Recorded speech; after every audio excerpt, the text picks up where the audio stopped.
Hi കൂട്ടുകാരെ, ഇന്ന് നെല്ലിക്ക കൊണ്ട് രാവിലെ ഞാൻ ഒരു ജ്യൂസ് ഇടേക്കാമെന്ന് വിചാരിച്ചു. വെറും വയറ്റിൽ നമുക്ക് വളരെ ആരോഗ്യവും ശരീരത്തിന് പ്രതിരോധശേഷി, കൊളസ്ട്രോളൊക്കെ കുറയ്ക്കാനും ബുദ്ധിശക്തിയൊക്കെ വർദ്ധിപ്പിക്കാനൊക്കെ നല്ലതാണല്ലോ നമ്മുടെ കറിവേപ്പിലയും നെല്ലിക്കയും ഒക്കെ. അപ്പോൾ ആ നെല്ലിക്കയും ഒരു അര ഇഞ്ച് നീളത്തിൽ ഇഞ്ചിയും കൂടെ ചേർത്താണ് ഞാൻ ഒരു ശകലം കല്ലുപ്പും കൂടെ, കല്ലുപ്പാണ് എല്ലാം നാച്ചുറൽ ആയിക്കോട്ടെ, പിന്നെ ഒരു അര മുറി നാരങ്ങ.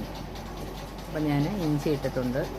അത് കഴിഞ്ഞ് നമ്മുടെ നെല്ലിക്ക നല്ലതായിട്ട് വെള്ളത്തിലിട്ട് കഴുകി 2-3 പ്രാവശ്യം നല്ലതായിട്ട് കഴുകി എടുക്കണം നമ്മൾ. കാരണം ഇത് പച്ചയ്ക്കാണല്ലോ, വേവിക്കാതെ ജ്യൂസ് ആയതുകൊണ്ട് നല്ല വൃത്തിയായിട്ടെല്ലാം കഴുകിയാണ് ഉപയോഗിക്കുന്നത്. അപ്പോൾ ഇത് കഴുകി കുരുവൊക്കെ കളഞ്ഞ് കറിവേപ്പില ഞാൻ ഒരു പിടി കറിവേപ്പില എടുത്തിട്ടുണ്ട്. കറിവേപ്പില നല്ല ഫ്രഷായിട്ട് കഴുകണം, കാരണം മാർക്കറ്റിൽ നിന്ന് കിട്ടുന്ന കറിവേപ്പില വീട്ടിലെയാണ് ശുദ്ധമായിരിക്കും. പിന്നെ ഇത് നമ്മൾ ജ്യൂസായി കഴിയുമ്പോൾ പിഴിഞ്ഞൊഴിക്കാം.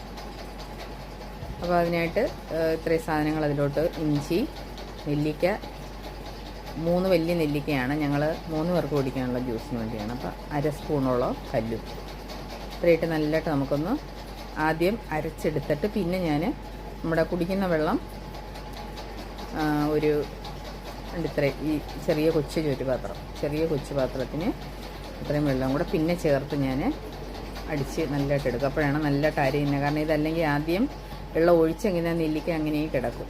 ഇനി നമുക്ക് വേണ്ടി പ്ലാസ്റ്റിക്കിൻ്റെ ചെറിയ പാത്രത്തിലോട്ട് ജ്യൂസാക്കി എടുക്കണം. അത് അത്രയും തൊണ്ട് കിട്ടിയിട്ടുണ്ട്, കണ്ടോ, പിഴിഞ്ഞ് കഴിഞ്ഞപ്പോൾ ഇതുപോലെ ഈ ഷേപ്പിൽ വന്നിട്ടുണ്ട്.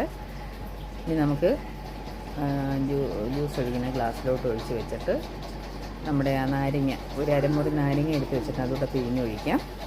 എന്നിട്ടിത് 3ആയിട്ട് ജീവിക്കും. ഇതൊറ്റ ഗ്ലാസ് ഒന്നും തന്നെ ആവശ്യമില്ല. അസുഖത്തിനൊന്നും വേണ്ടി കുടിക്കുന്നതല്ലല്ലോ, ഒന്നും നമ്മുടെ ശരീരത്തിൻ്റെ രക്ഷയ്ക്ക് വേണ്ടി. അപ്പോൾ 3ആയിട്ട് മോൾക്കൊരു ശകലം, പിന്നെ വലിയ മോളുണ്ടാവും ഒരു ഗ്ലാസ്, അങ്ങനെ. അപ്പോൾ നമ്മുടെ ജ്യൂസ് റെഡി ആയിട്ടുണ്ട്. നല്ല ഹെൽത്തി ആയിട്ടുള്ളൊരു ജ്യൂസാണ്. എല്ലാ കൂട്ടുകാരും ട്രൈ ചെയ്ത് നോക്കുകയും വീഡിയോ ലൈക്ക് ചെയ്യുകയും സപ്പോർട്ട് ചെയ്യുകയും യൂട്യൂബിലാണ് സബ്സ്ക്രൈബ് ചെയ്യുകയൊക്കെ ചെയ്യണം. ഇതുപോലെ എല്ലാം ട്രൈ ചെയ്ത് നോക്കണം. ഞാനൊരു വീഡിയോ കണ്ട് മനസ്സിലാക്കി ചെയ്തതാണ്. അത് നല്ല ഗുണമുണ്ട്. നമ്മുടെ വയറൊക്കെ ശുദ്ധമാകും, നമ്മുടെ കുടലിനെയൊക്കെ ഇത് വളരെ ശുദ്ധമാക്കുകയും ശരീരത്തിന് നെല്ലിക്ക നല്ലതാണ്. തലമുടി വളരാനും നമ്മുടെ കണ്ണിനും കാഴ്ചശക്തിക്കും ഒക്കെ നല്ലതാണല്ലോ നെല്ലിക്ക. വെറും വയറ്റിൽ കുടിക്കുമ്പോൾ കൂടുതൽ ഫലപ്രദമാണ്. Thank you friends.